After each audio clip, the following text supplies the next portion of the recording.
Hi, this is Dr. Neeti Kaushik and welcome to Nitty-Gritty with Dr. Neeti Kaushik. आज मैं फिर से हाजिर हूँ आपके साथ। लास्ट टाइम बोला था ना कि हम ईगो के बारे में बात करेंगे, तो आ गई मैं फिर से ईगो के बारे में डिस्कशन करने। हम सबके अंदर ईगो होती है ना? क्या बात कर दी, ईगो और मेरे अंदर मतलब ही नहीं उठता।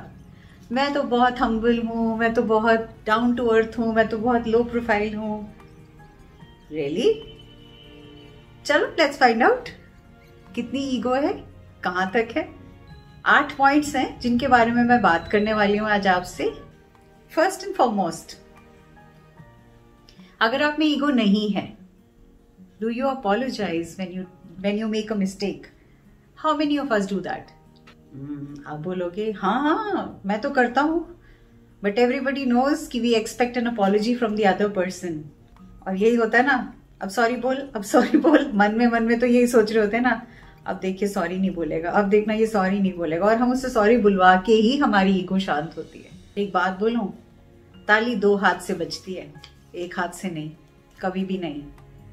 तो अगर कसूर, हाँ ये अलग बात है कि 1 हाथ पे जोर से ताली बजी तो 1 हाथ का ज्यादा प्रेशर आया, दूसरे हाथ का कम था, बट ताली तो 2 हाथ से ही बजती है।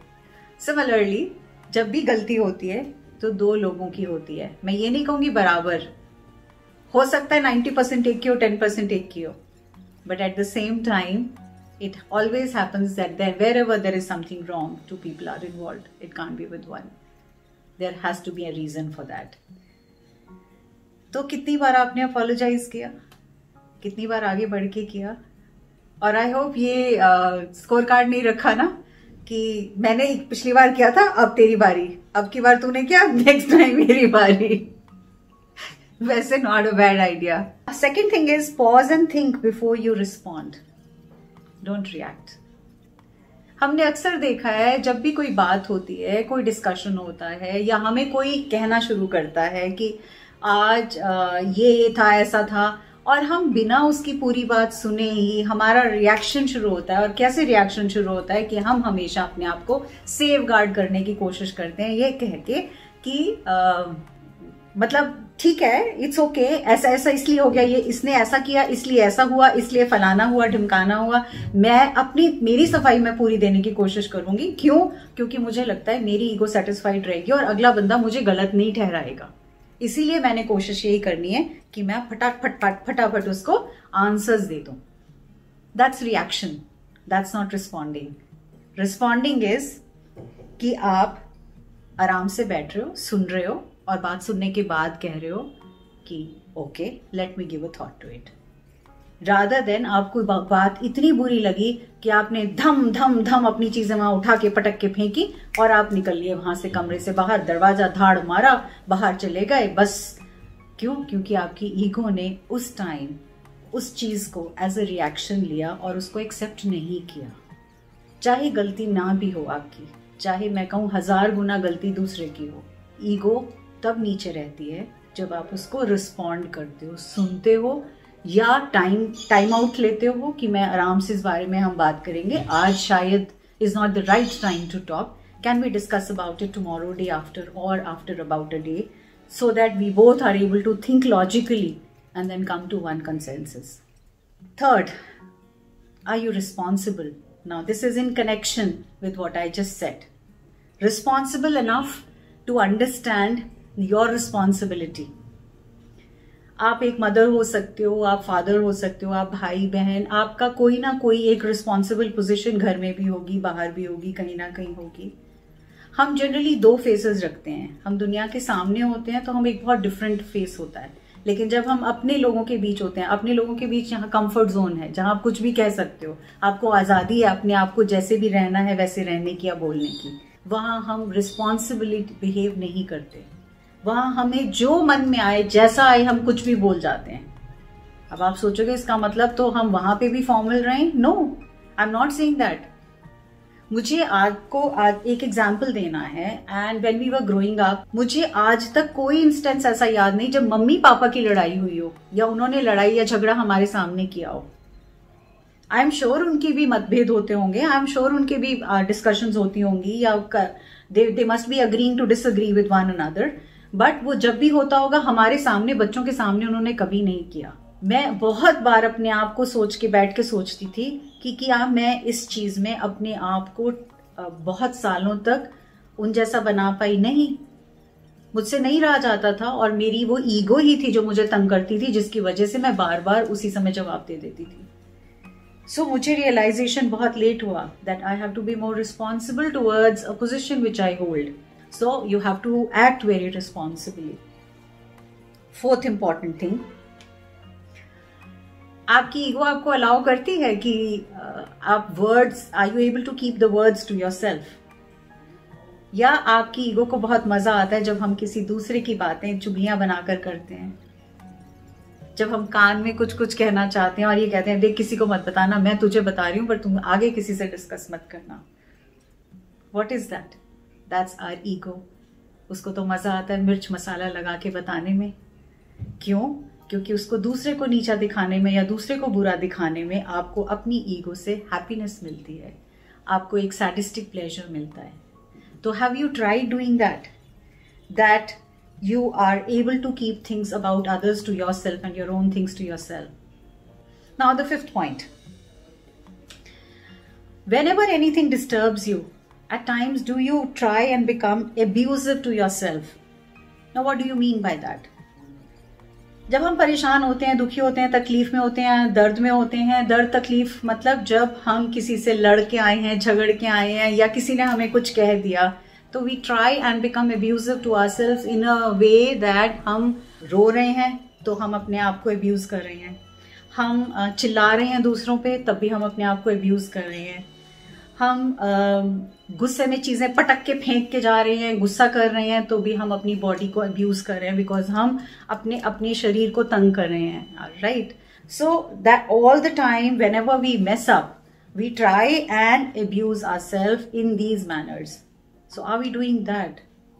और आप बोलोगे कमाल है मैम, गुस्सा आएगा तो या तो रोना निकलेगा या गुस्सा निकलेगा. ईगो तो यही चाहेगी ना कि या तो रो या गुस्सा करो, तभी तो मैं खुश होंगी. बट नहीं, इसके ऑप्शंस हैं. मैंने अक्सर देखा है बहुत सारे लोगों को, बहुत बड़े बड़े लोगों को, बड़े एज में जब मैच्योरिटी आती है, so they leave the situation, they walk away, they take a stroll and a walk and they come back. They listen to music at times, you can do that.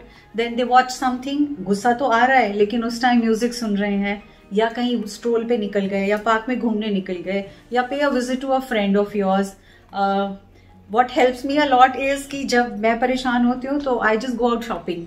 And I think that resonates with a lot of women because when the ego hits you high, so you just go out and you shop, and then by the time in 2 hours, 3 hours, you relaxed, and then you come back and then things are settled. Sixth point, do you try and balance your emotions with logic? जब भी ego परेशान करेगी, जब भी गुस्सा आएगा, जब भी हम कुछ गलत मलत करके आएंगे, सुन के आएंगे, बात करेंगे, आप घर आके उस चीज को लॉजिकली सोचने की कोशिश करो. मैं आपको एक बहुत मजेदार एग्जांपल दे रही हूँ. आई थिंक बहुत सारे घरों में होता होगा. And my husband is driving and I am sitting beside him. Sometimes you know कोई कट मार के चला जाएगा, या ओवरटेक करेगा, या ये ओवरटेक करेंगे, या something which happens on the road which is not okay. So if he does that and he just says something or the other about the person or the driver or somebody who's driving, so I'll say कि नहीं आप तो क्या हुआ, या मैं बोलूंगी अरे ध्यान से, 1 मिनट थोड़ा सा धीरे कर दो, कोई बात नहीं, उसको निकल जाने दो आगे. So he'll say कि तुम मेरी गाड़ी में बैठी हो या उसकी गाड़ी में बैठी हो, तुम मेरे साथ हो या उसके साथ हो. तो ऐसे में the logic doesn't work, right? But back of my mind I smile and I laugh कि जो ठीक चीज है, जो सच्चाई है, जो सच्चाई तो सच्चाई है ना. जहां वो गलत है वो गलत है, but why unnecessarily create kind of ruckus और हंगामा. एंड और even if we using 1 or 2 abuses, तो वो वाली बात की गाड़ी के अंदर मैंने दी, गाली किसने दी, मैंने दी, या मैंने गलत बोला, किसने बोला, मैंने बोला, उसको सुनाई दिया, नहीं सुनाई दिया, तो बस मैंने बोला, बात खत्म हो गई, डन. मेरा गुस्सा था, मेरा एंगर था, मेरा गुबार था, निकल गया. उसने सुनाया नहीं, उसको सुना नहीं, तो वो भी काम खत्म हो गया. try to balance this ego moment with logic. ये emotional moment होते हैं छोटे छोटे, bitterness के, anger के, frustration के, but logically थोड़ा मुश्किल है, और वो तब possible होगा when we'll be doing some breathing exercises regularly, we'll be doing pranayam regularly. हमारा nature के साथ balance proper बराबर रहेगा, तभी हम कर पाएंगे ये. Second last point, walk your path without the approval from others. हर बार हमें हर चीज के लिए किसी से अप्रूवल लेना पड़े और वो अप्रूवल लेके ही हमारी ईगो शांत हो, वो अच्छा नहीं है. अपने लिए, खुद के लिए जीने की कोशिश करो. ठीक है, आपको बोल दिया जाता है कि आपको बाल बांध के रखोगे तो आप बहुत अच्छे लगोगे, या आप साड़ी में बहुत अच्छे लगोगे.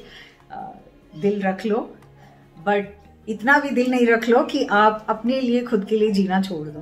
तो अपने लिए भी जियो और अपने हिसाब से भी जियो. थोड़ा बहुत कॉम्प्रोमाइज दूसरों के साथ में कर सकते हो, आप उनकी इच्छाएं रख सकते हो, बट अपने दिल की भी सुनो और थोड़ी सी अपनी भी करो. Important. Last but not the least, if your ego is fine, you will always set and hold boundaries, especially with the people you love. तो आपके लिए वो भी इम्पोर्टेंट हैं और आप भी इम्पोर्टेंट हो. रिश्तों को ख़त्म कर देना बहुत आसान होता है. It's very easy to cut the ties. Done, gone, finished. It's very difficult to set the boundaries and then be there and set what you want to set. That okay, this is a relationship. थोड़ा सा मैं झुकती हूँ, थोड़ा सा वो झुकते हैं. जैसे मेरी शादी के टाइम पे मेरी काउंसलर ने यही बात सिखाई थी मुझे कि my in charge, not my counselor, my professor in my post graduation, कि आप एक हो, वो 5 हैं. आप थोड़ा सा झुकोगे तो वो जो 5 मेंबर्स हैं वो थोड़ा और झुकेंगे. फिर आप थोड़ा सा, आप 2 कदम उनकी तरफ बढ़ाओगे तो वो एक आपकी तरफ बढ़ाएंगे. So try and do that, which is going to be very helpful. But ये हमेशा कामयाब नहीं होता. बट अगर आपको लगे कि मैं ही बार बार कर रही हूँ, अगली तरफ से कुछ भी नहीं हो रहा, 1 स्टेप लोगे, 2 लोगे, 3 लोगे, 4 लोगे, 5 लोगे, अगर आप 9th स्टेप तक भी पहुंच गए और 10th स्टेप में उन्होंने वहां से एक भी नहीं किया. आई am not talking of in-laws, I am not talking of family, I am talking of anybody and everybody. It could be in your work front, it could be anywhere. But if that is not happening, then I'll suggest walk in 2 different paths. Then have your boundaries. Okay, this is my boundary, but I'm not going to talk about you. I'm not going to talk about you to the other people. But that should be the last. That should be the last thing to happen, because कहीं ना कहीं दर्द और तकलीफ रहती है. तो फिर ऐसे में ऐसा सोच लेना चाहिए कि उस इंसान को आपके लेवल तक आने में, या आपको उस इंसान के लेवल के आने में, दोनों को एक सेम लेवल पे आने में शायद थोड़ा समय लगेगा. बट ऐसा नहीं है कि समय नहीं लगता. समय लगेगा भी तो जरूर होता है, एंड चीजें इक्वेट होती हैं, because universe ensures that everything becomes stable. So this was it about egos. तो हम इन 8 पॉइंट्स में अपने आप को कहाँ ठहराते हैं? Where do we keep? Where do we find ourselves? Where do we keep ourselves? 8 के 8 पॉइंट को गौर करना, सोचना, और उसके बाद अपने आप को रख के देखना कि अभी ईगो कितनी है अंदर, या अभी है नहीं, या सब कुछ ठीक है, या हम साधु हो चुके हैं. So that's going to help you. It was nice, interesting talking to you about this topic. So this was it for today, and I'm sure you will enjoy this gyan on ego. And thank you so very much. Grateful to you for getting connected with Nitty Gritty with Dr. Neeti Kaushik. In case you would want to listen to more on such topics, please mention in the comment box. We will be more than happy and ready to help you and assist you. बने रहिएगा, जुड़े रहिएगा. Thank you one and all.